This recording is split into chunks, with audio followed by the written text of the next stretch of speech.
CrochetJewel Channel. I'm going to share with you yarn over and yarn under and the difference. The bigger one is the yarn over and the smaller one is yarn under. And you get a tighter stitch with the yarn under, and it's best for stuffed animals, plushies. It's a tighter stitch, more tension, and the yarn over is what you typically see when you're crocheting. Yarn under, I have seen a lot of videos where they're making a stuffed animal and they like that stitch better because it is tighter.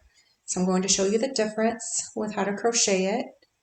Of crocheting, this is how I learned how to crochet, was yarn over.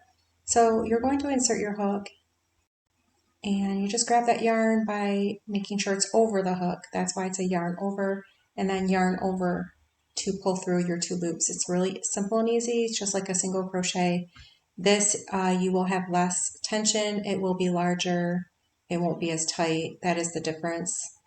I prefer the over just because I'm so used to it, and that's how I learned how to crochet. So you're just simply going to be placing it over the hook every single time with your yarn. Really easy to do.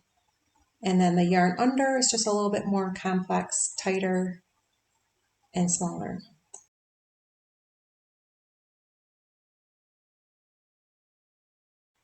Okay, so the yarn under, it is smaller, and compared to the yarn over, insert your hook, and instead of yarn over, you're going to go under and pull through, and then instead of over, you're going to pull under and then pull through.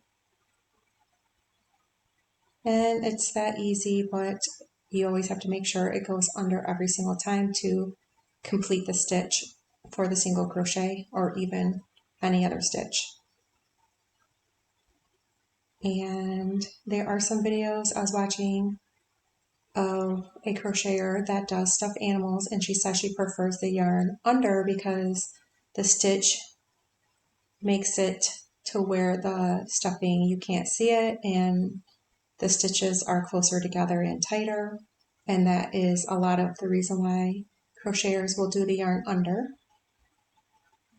There is no right or wrong, however, for a beginner crocheter, the yarn over is preferred. I hope you enjoyed the tutorial, and thank you for watching, and please subscribe.